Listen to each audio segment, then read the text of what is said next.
So my tattoo artist is Horitomo from Japan, who works at State of Grace. And I was at the Asian Art Museum in San Francisco. Friends of mine had brought me to a show there that was about the history of the Japanese tattoo. And the State of Grace had put together the show. And I went there, they were just tattooing people on the spot. I looked at the process, I thought it was really interesting, and realized that it was something that I wanted to do.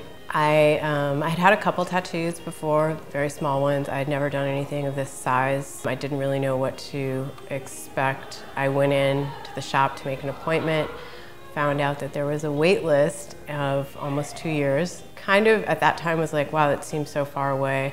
Didn't really know if I wanted to wait that long, but everybody was telling me if you're gonna do this and you're gonna do it this big, it's worth the wait, especially to have Horitomo do your work, or to do my work, sorry.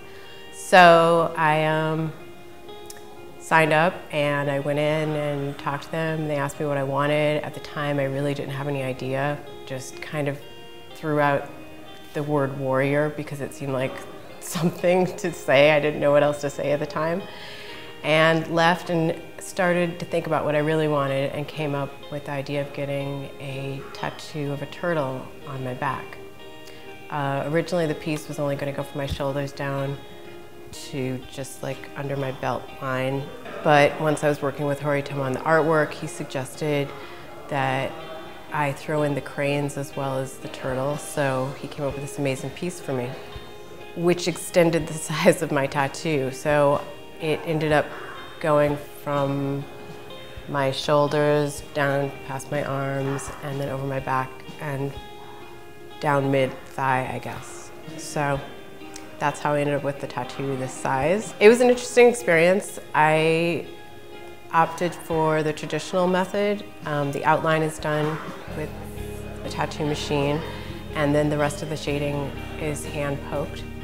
It was easier for me to deal with the pain. I was able to kind of breathe through it, I guess. I don't know any other way to describe it. I tense up with the sound of the machine. It reminds me of a dentist, so for me, the hand shading was perfect. Due to my lack of Japanese, basically, there was very little communication between the two of us, so it almost became like a 3-hour session of just, I guess, almost meditating. The tattoo itself was right around the time that I had turned 40, so it was also a belated 40th birthday present to myself.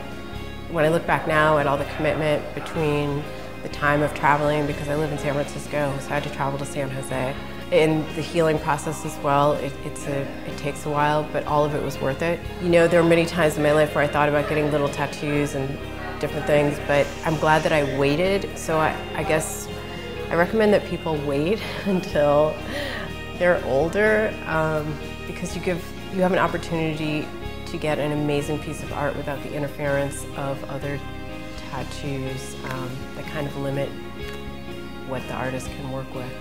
So overall, it's been an amazing experience, and I would do it again if I had to. In fact, I'm thinking of extending it to the front, but we'll see.